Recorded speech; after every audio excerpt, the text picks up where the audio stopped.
Selamat pagi anak-anak Ibu kelas 8. Apa kabar? Salam sehat dari Ibu Sinaga. Pada hari ini kita akan masuk bab yang baru. Sebelum memulai pembelajaran hari ini, sebaiknya kita berdoa terlebih dahulu. Nah, sebelumnya Ibu mau bertanya terlebih dahulu, kenapa ya kita bernafas? Karena kita makhluk hidup. Memang benar sih, kita makhluk hidup. Namun, apa sih tujuannya kita bernafas? Nah, respirasi atau bernafas adalah proses menghirup oksigen dan mengeluarkan karbon dioksida beserta uap air. Nah, oksigen yang kita hirup kita butuhkan untuk melakukan proses metabolisme di dalam tubuh, di mana metabolisme ini gunanya adalah mengubah nutrisi yang kita makan menjadi energi. Sehingga tujuan bernafas sebenarnya adalah untuk menghasilkan energi. Oke, nah sekarang kita masuk organ-organ pada sistem pernafasan. Coba kamu perhatikan gambar organ-organ pernafasan berikut. Yang pertama adalah hidung. Di dalam hidung terdapat rambut dan juga kelenjar. Yang kedua adalah saluran pernafasan, yaitu trakea atau tenggorokan. Kemudian cabang trakea atau bronkus, anak cabang trakea atau bronkiolus. Dan yang ketiga adalah paru-paru, di mana di dalam paru-paru ini nanti ada namanya alveolus, yaitu tempat pertukaran oksigen dan karbon dioksida. Bahas dari yang pertama, yaitu hidung. Di dalam hidung terdapat rambut-rambut hidung yang berfungsi untuk menyaring udara kotor.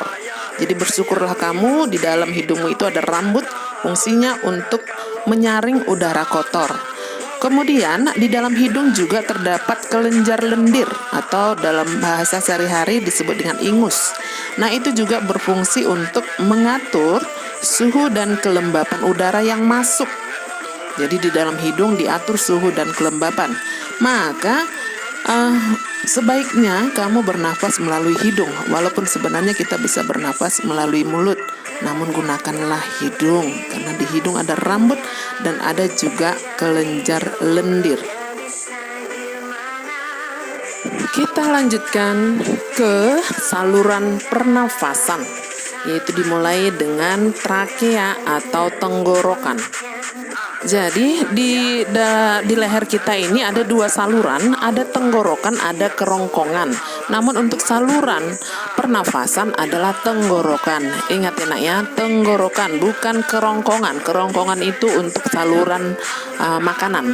Ya, atau batang tenggorokan disusun oleh cincin tulang rawan, di mana di dalamnya juga terdapat rambut-rambut getar yang akan melemparkan kembali benda asing yang masuk selain oksigen, sehingga kita terbatuk, ya.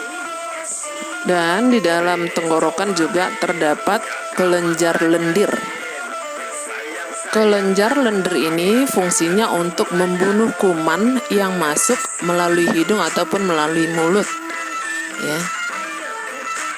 Jadi lendir tadi berusaha untuk membunuh kuman, misalnya bakteri atau virus yang masuk ke paru-paru melalui tenggorokan, sehingga akan timbullah yang namanya dahak, ya. Kalau kita batuk itu berdahak.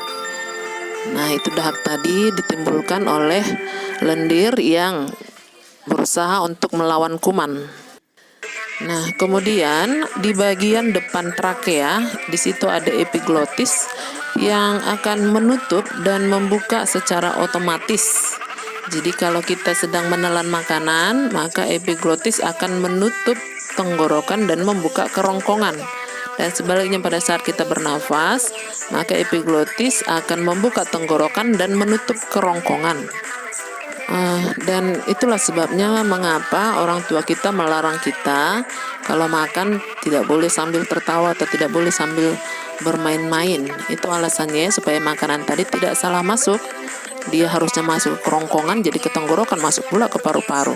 Untungnya di dalam paru-paru kita ada rambut getar untuk membuang kembali benda asing yang masuk, sehingga kita tersedak.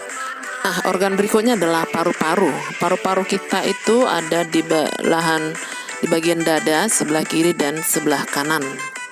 Jadi tenggorokan kita bercabang dua, namanya bronkus, kemudian bronkus bercabang lagi menjadi bronchiolus, dan bronchiolus dihubungkan ke paru-paru. Nah, paru-paru kita ini dibungkus atau dilindungi oleh selaput yang namanya pleura.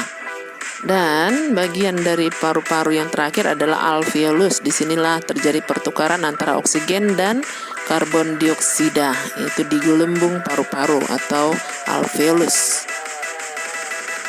Nah, jadi proses perjalanan udara di dalam organ-organ pernapasan kita itu kira-kira seperti ini. Ini dari step 1, step 2, step 3, step 4. Coba kamu perhatikan ya. Baik, demikian pembelajaran kita hari ini. Semoga bermanfaat. Catatkan di catatanmu dengan rapi dan tetap jaga kesehatan.